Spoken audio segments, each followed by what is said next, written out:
నా క్లయింట్స్ నన్ను అడుగుతూ ఉంటారు, మ్యామ్ ఎస్ఐపి చేయడం మంచిదా లేకపోతే లంసమ్ ఇన్వెస్ట్మెంట్ మంచిదా అనేసి.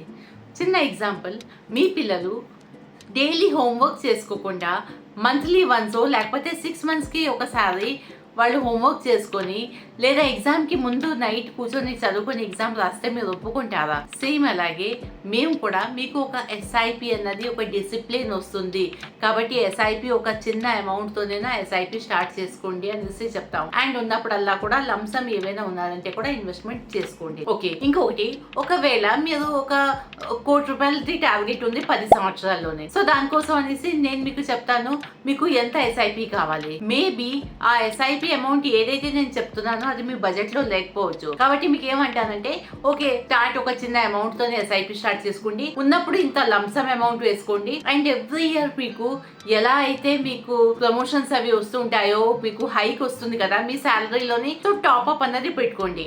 అంటే SIP plus lump sum plus top-up. దీంతో మీరు ఒక 10 సంవత్సరాల్లోని ₹1,00,00,000 ఎలాగా దాచుకోవచ్చు అన్నది నేను మీకు గైడ్ చేస్తాను. మీరు నాకు కాల్ చేయొచ్చు, నా ఫోన్ నంబర్లు ఇక్కడే ఉన్నాయి. నాకు కమెంట్ చేసి మ్యామ్ మాకు చెప్పండి అంటే నేను మీకు అందులోని టైప్ చేసి చెప్పాలంటే అది కష్టం. సో మీరు కాల్ చేయండి, డైరెక్ట్ గా నేను మీతో మాట్లాడతాను. ఓకేనా? Thank you so much.